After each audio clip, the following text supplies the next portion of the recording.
തൃശൂർ വടക്കാഞ്ചേരിയിൽ കാട്ടാന ഇറങ്ങി. അകമലയിൽ ഇറങ്ങിയ വാഴക്കൊമ്പൻ എന്ന കാട്ടാന പ്രദേശത്തെ കൃഷി നശിപ്പിച്ചു.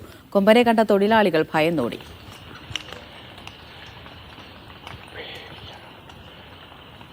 നടരാജ് പരശുറാം വിവരങ്ങൾ നൽകും തൃശൂരിൽ നിന്ന്. നടരാജ്, ഈ ആന ഇപ്പോഴും ഇവിടെ തന്നെ തുടരുകയാണോ?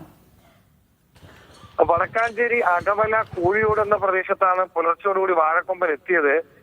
കാട്ടാനയുടെ ശല്യം ഈ പ്രദേശത്ത് കുറച്ചു നാളായി തന്നെ തുടരുകയാണ്. ഇത് 11ാമത് തവണയാണ് ഈ ഭാഗത്ത് കാട്ടാന എത്തുന്നതെന്ന് പ്രദേശവാസികൾ പറയുന്നു.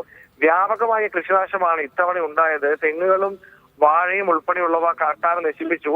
പിന്നീട് പ്രദേശവാസികൾ ഒറ്റവെച്ചതോടുകൂടിയാണ് കാട്ടാന മടങ്ങിപ്പോയത്. ഇപ്പോൾ പ്രദേശത്ത് കാട്ടാനയില്ല. പക്ഷേ പ്രദേശവാസികൾ ചൂണ്ടിക്കാണിക്കുന്ന ഒരു പ്രധാനപ്പെട്ട കാര്യം, ഇത്തരത്തിൽ പലപ്പോഴും തങ്ങൾ ആനയുടെ മുമ്പിൽ പോയി പെടുന്നൊരു സാഹചര്യം ഉണ്ടാവുന്നുണ്ട്.